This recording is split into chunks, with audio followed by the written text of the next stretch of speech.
இன்றைக்கி ஒரு weekend special recipe பிரிஞ்சி சாதம் எப்படி பண்ணுறதுன்னு பார்க்கலாம்.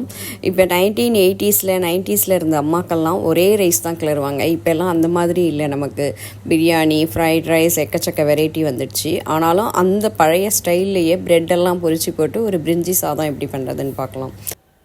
அடி கனமான பாத்திரம் எடுத்து 2 டேபிள் ஸ்பூன் கல்லெண்ணெய், 2 டேபிள் ஸ்பூன் நெய் ஊற்றி சூடாக்கிக்கங்க.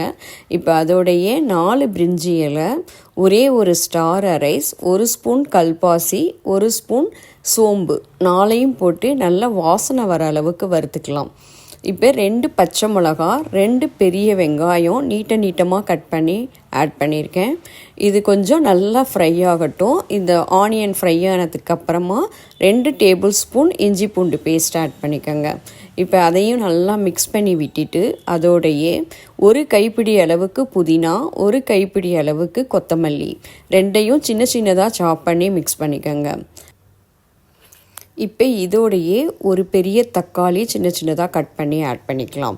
பிரிஞ்சி சாதத்துக்கு தக்காளி ரொம்ப ஆட் பண்ணக்கூடாது, அதனால் ஒரே ஒரு தக்காளி போதும். இப்போ மசாலா சாமான் தேவையான அளவுக்கு உப்பு, மஞ்சள் தூள், மிளகாய்த்தூள், கரம் மசாலா தூள், சோம்புத்தூள் எல்லாமே 1 ஸ்பூன் அளவுக்கு மிக்ஸ் பண்ணிக்கோங்க. இப்போ கடைசியாக 2 டேபிள் ஸ்பூன் தயிர் ஆட் பண்ணிக்கலாம். இப்போ இந்த மசாலா எல்லாத்தையும் நல்லா மிக்ஸ் பண்ணிவிட்டு 10 நிமிஷம் மூடி போட்டுருங்க. இப்போ அதை பச்சை வாசனை போகிறதுக்குள்ளே நம்ம ப்ரெட்டை டோஸ்ட் பண்ணி எடுத்துக்கலாம். நான் இன்றைக்கி கொஞ்சமாக நெய் ஊற்றி தோசை தவாவில் போட்டு ஃப்ரை பண்ணி எடுத்திருக்கேன். நீங்கள் டீப் ஃப்ரை வேணாலும் பண்ணி எடுத்துக்கோங்க.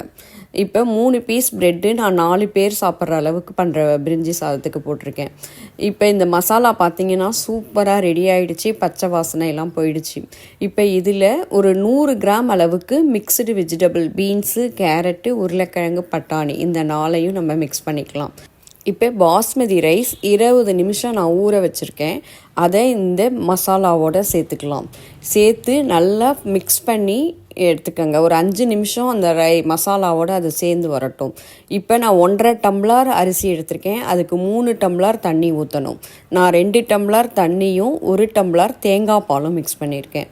நீங்கள் தேங்காய் பால் வேண்டாட்டி வெறும் தண்ணியே 3 டம்ளர் மிக்ஸ் பண்ணிக்கலாம். ஆனால் பிரிஞ்சி சாதத்துக்கு தேங்காய் பால் ஆட் பண்ணிங்கன்னா தான் டேஸ்ட் இருக்கும். இப்போ எல்லாம் கொதித்து வரும்போது 1 ஸ்பூன் நெய் ஊற்றிக்கலாம்.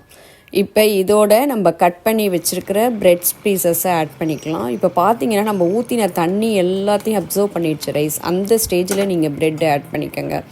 இப்போ மிக்ஸ் பண்ணி லைட்டாக மிக்ஸ் பண்ணிவிட்டு மூடி போட்டு ஒரு 10 நிமிஷம் சிம்மில் வச்சுடுங்க.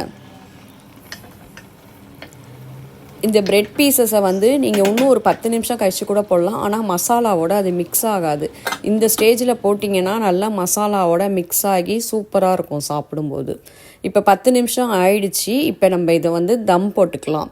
ஒரு இரும்பு தோசைக்கல் வச்சுருக்கேன். அதை நல்லா சூடாக்கிக்கலாம். சூடானதுக்கப்புறம் கேஸை சிம்மில் வச்சுடுங்க. சிம்மில் வச்சு நம்ம பிரியாணி பாட்டை தூக்கி வச்சு 10 நிமிஷம் கழித்து திறந்து பார்க்கலாம். சூப்பராக நல்ல வாசனையோட நம்மளோட பிரிஞ்சி சாதம் ரெடி ஆயிடுச்சு. இப்போ பார்த்தீங்கன்னா இந்த ரைஸை சூடாக இருக்கும்போதே லைட்டாக மிக்ஸ் பண்ணி விட்டுருங்க.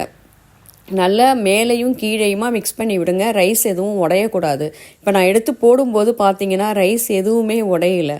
நான் சொன்ன அளவுக்கு வாட்டர் ஊற்றி மிக்ஸ் பண்ணிங்கன்னா இந்த மாதிரி சூப்பரான பிரிஞ்சி சாதம் கிடைக்கும். குழையாமல் நல்ல உதிரியான ஒரு பிரிஞ்சி ரைஸ் சூப்பராக ரெடியாக இருக்குது. நீங்கள் கண்டிப்பாக இந்த வீக்கெண்ட் உங்கள் வீட்டில் இந்த பிரிஞ்சி சாதத்தை ட்ரை பண்ணி பார்த்துட்டு எனக்கு கமெண்ட் பண்ணுங்கள். எங்கள் சேனல் பிடிச்சிருந்தா கண்டிப்பாக சப்ஸ்கிரைப் பண்ண மறந்துடாதீங்க. இந்த மாதிரி டிஃப்ரெண்ட்டான ரெசிபீஸ்க்கு எங்கள் சேனலை ஃபாலோ பண்ணிக்கோங்க. தேங்க்யூ.